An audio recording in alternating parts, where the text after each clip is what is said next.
G'day wherever you are around the world, and thank you for your company. It is time for another Spiritual Babies speed study on Truth to You. That's truth, number 2, letter U.org. G'day, Mr. Spiritual Babies. G'day. Good midday. It's 12 o'clock. This is the best time I've ever recorded. It's 12 o'clock midnight, right? No, it's not. It's midday. Oh, it's brilliant. In the middle of the day. And it's a beautiful day in Ireland, strangely enough. It is. It's lovely. It's not raining. That's any day that's not raining. No, but it's like 20 degrees. Isn't that unheard of? Yeah, and there's been a whole load of thunder and lightning across the UK, which we haven't got yet. Yesterday was tropical. Yesterday, people went out without a jumper on, without a sweater. Because it was 21 degrees? Yeah, what was it? 21, and the sun was out. 21! The sky was blue. Wow. How about that? Do you know, that means that you and I are enjoying the same weather? Oh, look at that. That's so weird. But without any killy insect animal things. Well, we pondered that.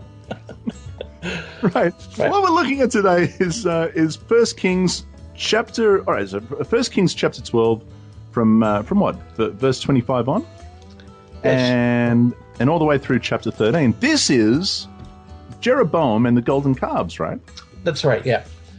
Will we read through and just kind of stop at various points? It might be good. I reckon we read through. Look, I'm gonna speed read through this because everyone knows this. There's kind of two stories in one here. There's the side A, and that is the golden calves and all that sort of stuff. But then there's a side B, and I kind of want to focus in on that. So just to bring everyone up to speed, I'm going to start reading from verse 25. It goes like this: Then Jeroboam built Shechem in the mountains of Ephraim and dwelt there. And also he went out from there and built Penuel. And Jeroboam said in his heart, Now the kingdom may return to the house of David, if these people will go and offer sacrifices in the house of the Lord, the house of Jehovah, in Jerusalem. Then the heart of these people will turn back to their Lord Rehoboam, who's the king of Judah, and they will kill me and go back to Rehoboam, king of Judah. So what's happening there, Mr. Spiritual Babies? What's that about, in short? Well, he's freaking out that if people go up to Jerusalem, then they're not going to remain loyal to him. Jeroboam has just been given the 10 northern tribes. Mm-hmm. Rehoboam, or Rehoboam as it is in Hebrew, he's got Judah, right? Right. And I think that both of them are eager to hold on to what they have without giving up any peoples to the opponent. And if people started going up to Jerusalem to make their offerings, then they might switch political allegiance. Not only that, they'll be like the Jews. We can't have that. We don't want to be like the Jews, literally. Think about it. We don't want to be like the Jews. We want to have our own thing going on, so we better make ourselves a little bit different. You know what I mean? I do know what you mean. Verse 28, Therefore the king asked advice and made he asked advice. He asked advice, and this is what he came up with. He made two calves of gold and said to the people, It is too much for you to go up to Jerusalem. Here are your gods, O Israel, which brought you up from the land of Egypt. Quoting, of course, Aaron. Now, what do you make that? He set one up in Bethel and the other one he put in Dan. Now, this thing became a sin for the people, and the people went and worshipped before one as far as Dan. And he made shrines on high places and made priests from every class of people who were not of the sons of Levi. What do you reckon about that? He quotes Aaron. Everyone knows that's, this didn't work out too well the first time. Why do you think it's going to work out okay this time? Why do you think he quoted Aaron and did the golden calf thing? Well, I find it interesting that he's desperately separating himself from the Jewish people. I have to wonder whether the people he was talking to understood the history to that kind of degree, whether they would have accepted those calves because that was what they were used to, and maybe felt that his inclusion of Aaron and inclusion of the Jewish history might have somehow validated. Right, yeah, because they didn't really know much about it, and it kind of sounded like it was right. It was familiar, so I guess we're doing this again. So maybe that's that's fair enough. Maybe that's what the other thing is. What I was thinking was, maybe he's just kind of trying to stick it up Judah, saying, look what you've driven us to. We're going to do this now, and we all know it's wrong. In your face, Judah, this is what we're going to do. I wonder if there's a bit of that, because I just don't think that Jeroboam is with a raised up fist going, I'm going to worship the golden calf to God. I reckon he's doing it back at Judah going, Maybe. I'm going to do it like this. I don't know. It leaves room for speculation. But it goes on and says, Jeroboam ordained a feast on the 15th day of the 8th month, not the 7th, don't want to be like the Jews, 8th month, like the feast that was in Judah, and offered sacrifices on the altar. So he did at Bethel, sacrificing to the calves that he had made. And at Bethel, he installed the priests of the high places which he had made, not Levites, don't want to be like the Jews, and made offerings on the altar which he had made at Bethel on the 15th day of the 8th month, in the month which he had devised in his own heart, it says. And he ordained a feast for the children of Israel and offered sacrifices on the altar and burned incense. So we've got fake Levites, we've got a fake feast day, we've got fake altars, and we've got a fake God. Right. It's a facsimile. He went downhill pretty rapidly, didn't he? I mean, he didn't start off good, and I mean, it just... But the point there, I guess, is that people followed blindly their leader. They listened to what he said. They obviously weren't checking it out for themselves, and they all just soaked up what they were being told and went through with it. One man on his own couldn't make that happen. So, that's a good point. Yeah, that's a really good point. And so the plot thickens. Now we're in chapter 13, and behold, a man of God. We don't have a name for him. No. He's called a man of God. Went from Judah to Bethel by the word of Jehovah, and Jeroboam stood by the altar to burn incense. And then he cried out against the altar by the word of Jehovah and said, O altar, altar, thus says Jehovah, behold, a child Josiah by name shall be born to the house of David, and on you he shall sacrifice the priests and the of the high places who burn incense to you, and men's bones shall be burnt on you.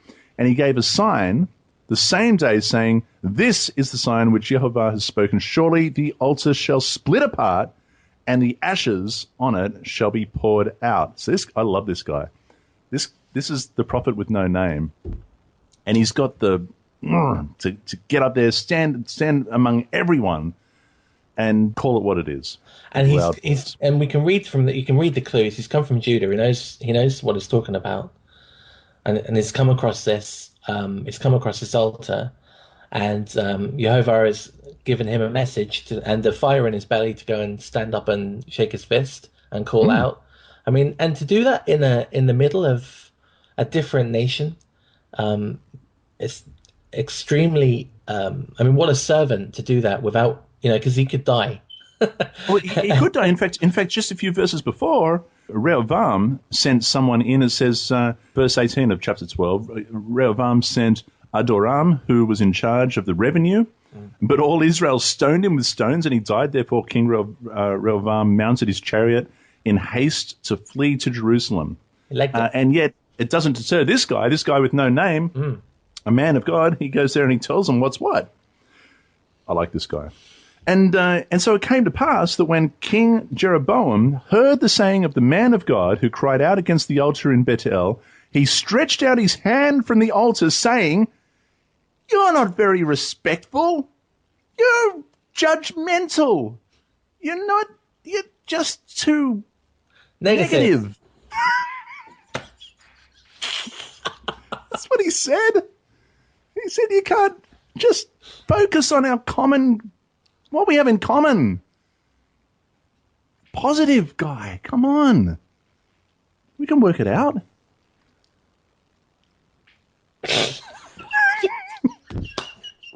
He didn't say that. No, he didn't. He didn't, but he wasn't impressed anyway. He said, seize him, arrest him. And I'm sure he had something serious planned for this guy.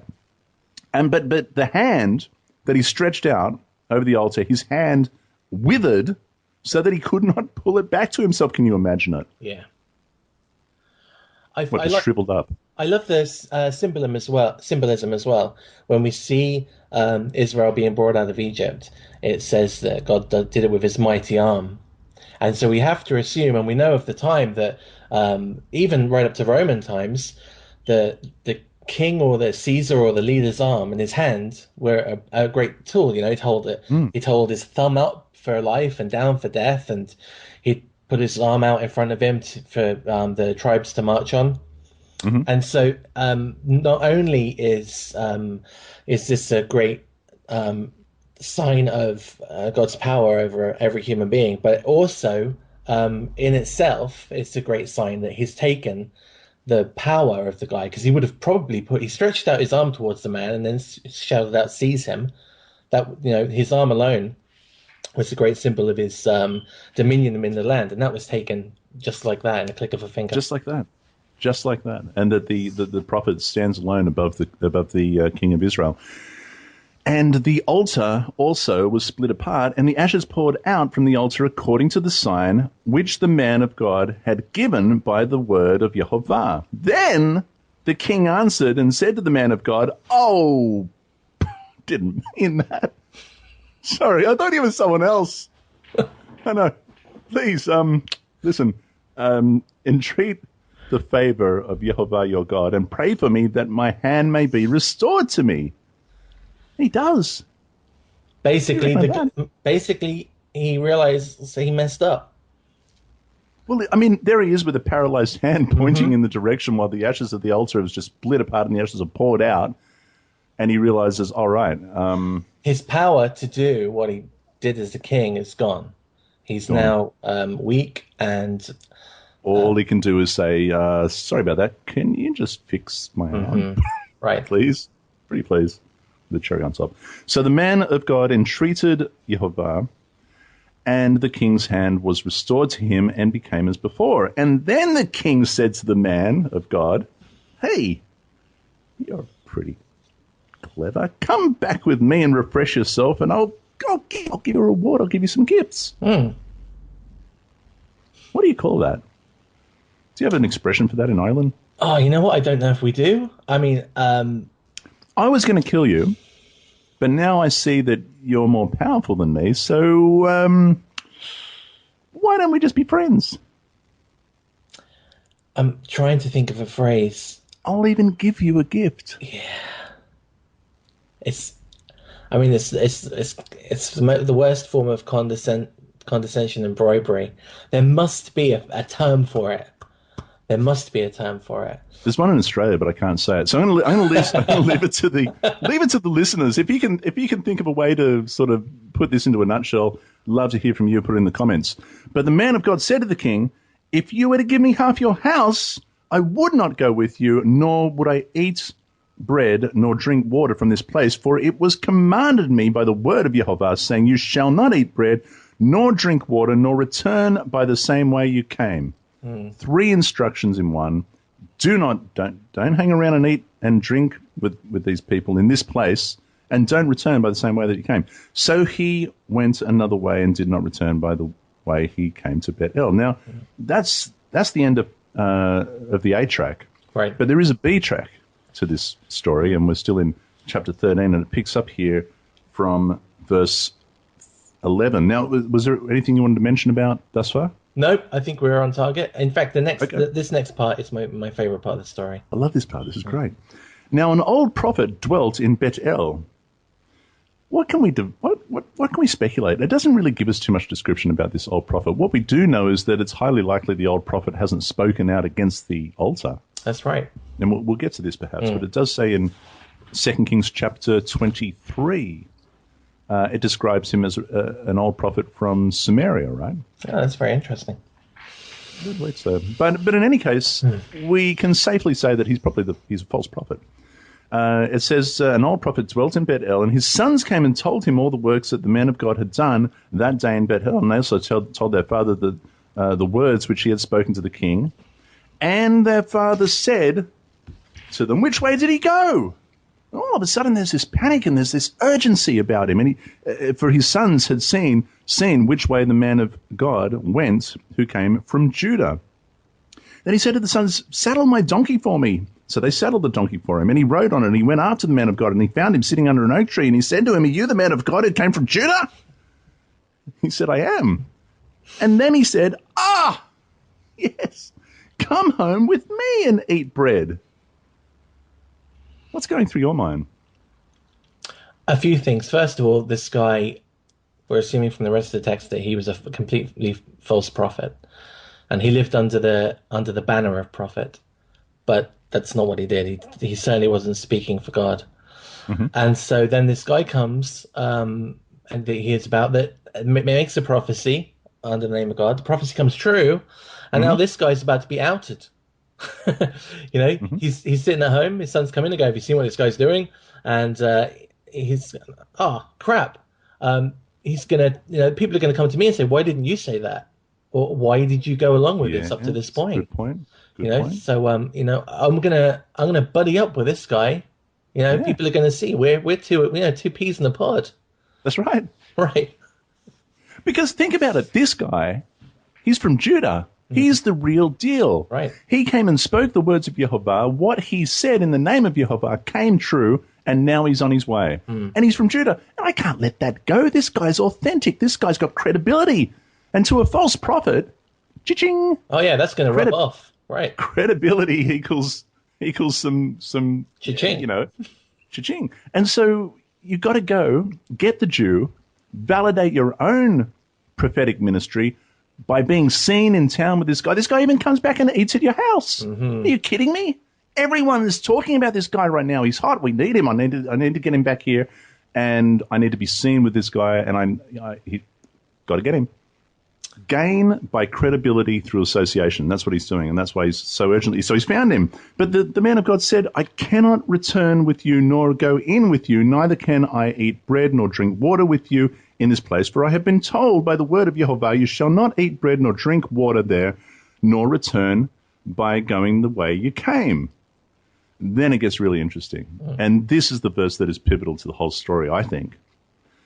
Verse 18, he said to him, the false prophet, the old false prophet, said to him, hey, I too am a prophet, as you are. I'm like you. We're the same. And then he even embellishes upon that, and he says, and an angel spoke to me by the word of Jehovah, saying, bring him back with you to your house, that he may eat bread and drink water. Then it says, so clearly and plainly, I love it. It just says he was lying to him. But he needed that credibility. He absolutely, particularly now that, like you said, a real prophet of God has come, given a word, and all of a sudden everyone who's involved with this particular expression of spirituality, this expression of religion, is now in trouble, and particularly those who are in some sort of authority, which evidently this guy is. Therefore, quickly get him, be friends with this guy, be seen with this guy, get this guy to come back and eat in your house. I need something authentic, like a Jew, to come and validate that which I am. So he lies to him. It's worth it to him to lie to him and say, oh, an angel. And what's very sad for me is that he's so eager to bolster his own position that not only does he lie, but he also lies about his relationship with God. And he lies about the events that he said took place. He puts them under some sort of banner of God's big plan. And God sent me an angel, and God said this, and you have to do this, and you have to do that, and you have to do that with me. And then how disgusting is that to lay down something as God's plan that is really your own? We see it a lot today. But see, the real prophet should have known, because it's in Deuteronomy chapter 13. For it says, verse 3, you shall not listen to the words of that prophet or that dreamer of dreams, for Jehovah your God is testing you to know whether you love Jehovah your God with all your heart and with all your soul.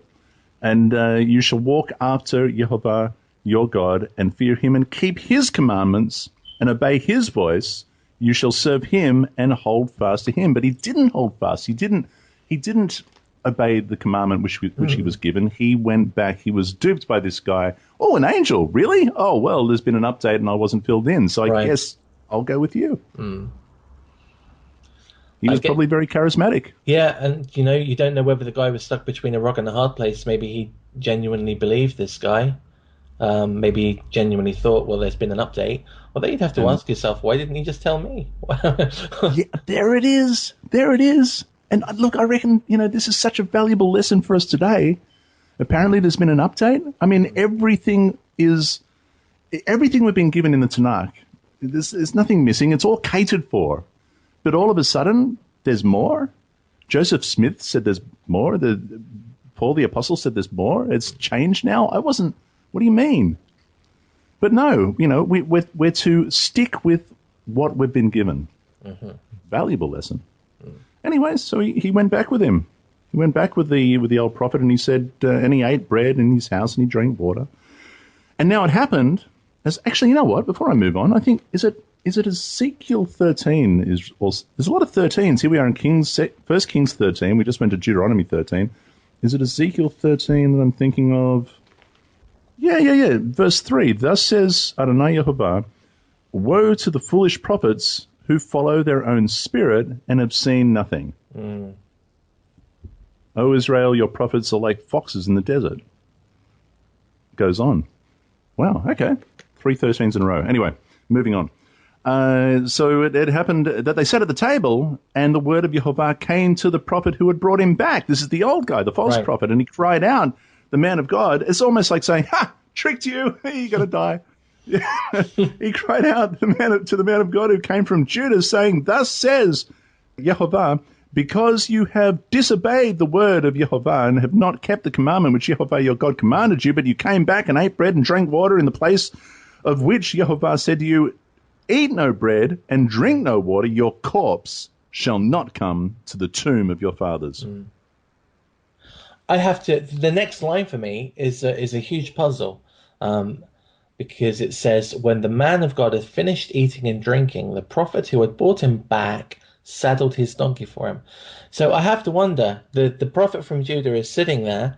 First he's been told, God told me via an angel, you have to come back and have some dinner with me. And then he's told, God said that because you didn't do what I told you, you're going to die. I mean, did he then go, oh, this guy's off his face, I'm just going to sit here and finish my dinner? I mean, I would have got my coat. If at that point, if I'd have realized, if it had been so clear then suddenly that I'd made this terrible mistake, I'd have been, that's enough for me. I'm just going to get my coat now and go.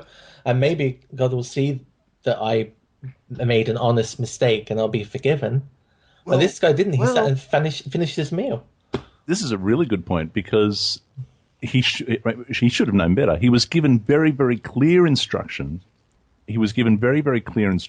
Maybe when the veil was lifted, he thought, well, I'm in no rush to die. Oh, maybe, yeah. I don't want to go now. I think I'll just finish this last meal. And actually, look, the prophet who brought him back saddled his donkey for him, so he didn't even do his own donkey. No, maybe what he thought, I'll just stay here tonight. No, You've got to go now. I'm not leaving. So he saddled the donkey and the prophet whom he had brought back. And when he was gone, a lion met him on the road and killed him, and his corpse was thrown to the road, and the donkey stood by it. The lion also stood by the corpse. Now, this is fascinating, because the lion didn't finish the meal. Right. It's as if the lion wasn't even there for the meal. It was as if the lion was merely instructed to take the guy out and kill him. Yeah. And so we end up with a donkey and a dead guy and a lion standing by the side of the road, which must have been very odd for everyone who's looking at it. A donkey and a lion on the side of the road next to a corpse. Right. Okay. And there men passed by, and they saw the corpse thrown down on the road and the lion standing by the corpse. And when they went and told it in the city where the old prophet dwelt, he said, oh, it's the man of God who was disobedient to the word of Yehovah. Therefore Yehovah has delivered him to the lion, which has torn him and killed him, according to the word of Yehovah, which he spoke to him. And he spoke to his son, saying, saddle the donkey again for me, fellas, come on. So they saddled it.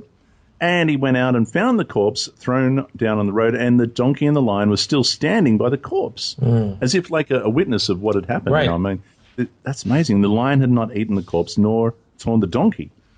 And the prophet took up the corpse of the man of God, laid it on the donkey, and brought it back. So the old prophet came to the city to mourn and to bury him, and they laid his corpse in his own tomb, the old prophet, the false prophet. And they mourned over him, saying, alas, my brother. Do you reckon that's a bit of, Oh, my brother, you were my best friend. Yeah. Now that you're dead, everyone listen Yeah, now listen that you're around me. dead. Oh, we were best friends. We were like this. Oh, you should have heard about the times we spent together. The times that we spent together and the prophecies that we shared that God had given us. But you know what? In the end, he got him, dead or alive.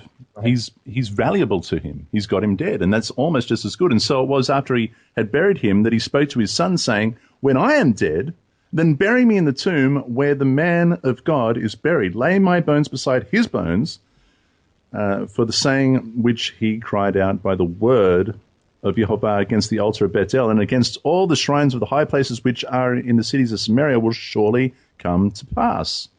How about that? And it goes on to say in verse 33, after this Jeroboam did not turn from his evil way, but again he just went on and did all the wrong things. But isn't that interesting? So the man of God came and said, all you the false priests, you guys are going to be slaughtered on this altar, and everyone who's in trouble with this whole abomination, the men are going to have their bones ground Right. into the altar. That's it.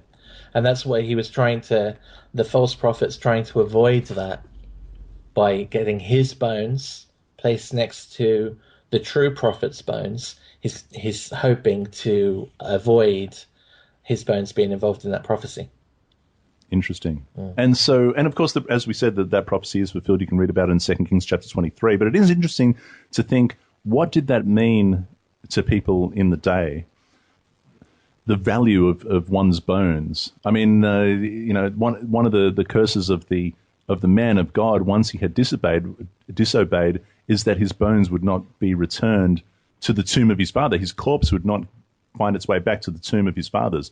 He's not going to be there. His bones will not be there. It'll be somewhere else, somewhere foreign, in this abomination of a place that he's been sent to.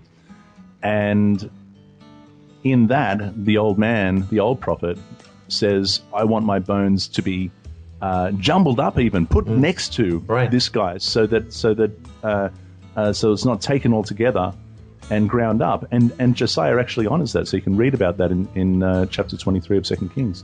Interesting, anyhow. Something to speculate on. Further thoughts?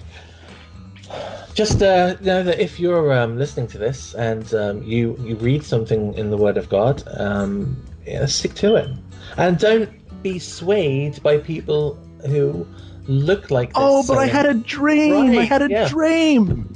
Listen, I know that's what I know, but listen, I've got new information, and I had a dream, and an angel spoke to me. I had a revelation. And don't forget, the beginning of this story, the vision, is about one group of people who were doing it the correct way, and another group of people who were making up their own rules as they went along. There's only two groups. There's no middle group. So it's the right way and the wrong way, and we can read in our Tanakh the right way, and I would suggest sticking to that. Stick with that, and if you know, and I mean, listen, I've met people who have said, "Look, this is what I believe," to one group of people, and when they're speaking to another group of people, they say, "Oh, this is what I believe," right? Because that's something that they want to get from them. So. Be careful with people like that. Just stick to what it says, and don't look back. I mean, when I see do not stop for food, do not stop for water, and don't go back the way you came, I see Lot there. Don't look back on the city. True. If you've passed through something that it was negative, and that you can look back on now and say was the wrong thing to do, whatever that might be. I know from personal experience. I can say that I've made a few bad choices when it comes to my walk with God. Don't turn around and look for some way of salvaging that. That was a lesson you've learned. Move on. Oh, beautiful. Couldn't have said it better. That's a great place to leave it. Spiritualbabies.net is the website. Thank you, my friend Jason, Spiritual Babies, and you've been listening to Truth to You, truth2u.org. In the meantime, dear listeners, until next time, be blessed and be set apart by the truth of our Father's Word.